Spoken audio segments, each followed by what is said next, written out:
12ஆம் கிளாஸ் குழந்தை ரேப் ஆகி வெட்டப்பட்டு நீங்க ஹாஸ்பிட்டல் உட்கார்ந்துட்டு இருக்காங்க. 12ஆம் கிளாஸ் குழந்தை காலையில எந்திரிச்சு காலை கடனை கடக்க கூட முடியாத வெளியில ஒரு கழிவறை அற்ற ஒரு மாநிலம். அது நம்ம என்ன பீகார்ல இருக்கிறோமா யூபில இருக்கிறோமா? கழிவறையே இல்லாத ஒரு மாவட்டமும் கழிவறை இல்லாத கிராமங்கள் எத்தனை இருக்குன்னு முதலமைச்சருக்கு தெரியுதா இல்லையான்னு தெரியல. அப்ப கழிவறைக்கு போகாம கழிவறைய வீட்டுல போகாம காட்டுல போகும்போது இங்க ஒரு ரேப் ஆகி வெட்டப்பட்டு நீங்க ஹாஸ்பிட்டல் உட்கார்ந்துட்டு இருக்காங்க. இதுவா தமிழ்நாடு? இதுவா பெண் பாதுகாப்பு? இத பத்தி நீங்க அட்லீஸ்ட் பேசுனீங்களா? வருத்தம் தெரிவிச்சீங்களா? இல்ல அட்லீஸ்ட் உங்களுடைய அமைச்சர் அவங்க வீட்டுக்கு அனுப்பிச்சீங்களா? ஒண்ணுமே கிடையாது. அதை பத்தி பேசவே கூடாது, விவாதம் பண்ண கூடாது. ஒரு ரேப்பாச்சு டெல்லியில ஒட்டுமொத்த இந்தியாவுக்கு ஒத்துச்சு. ஆனா தமிழ்நாட்டில் இருக்கவங்க இதை பத்தி பேசவே மாட்டாங்களே. என்ன பண்ணிட்டு இருக்காங்க?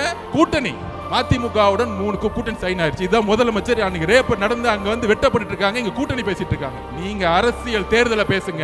நாங்கள் மக்கள் பிரச்சனையை பேசி பேசி பேசி பேசி மக்களோட போயிட்டு இருக்கோம். நீ 22 கட்சி கூட்டணி உருவாக்கு, 32 கூட்டணி உருவாக்கு. ஆனா கூட்டணி கட்சி தலைவர் எல்லாம் கையை கட்டிக்கிட்டு மக்கள் பிரச்சனை பேசாம அமைதியா இருக்காங்க. பாத்தியா?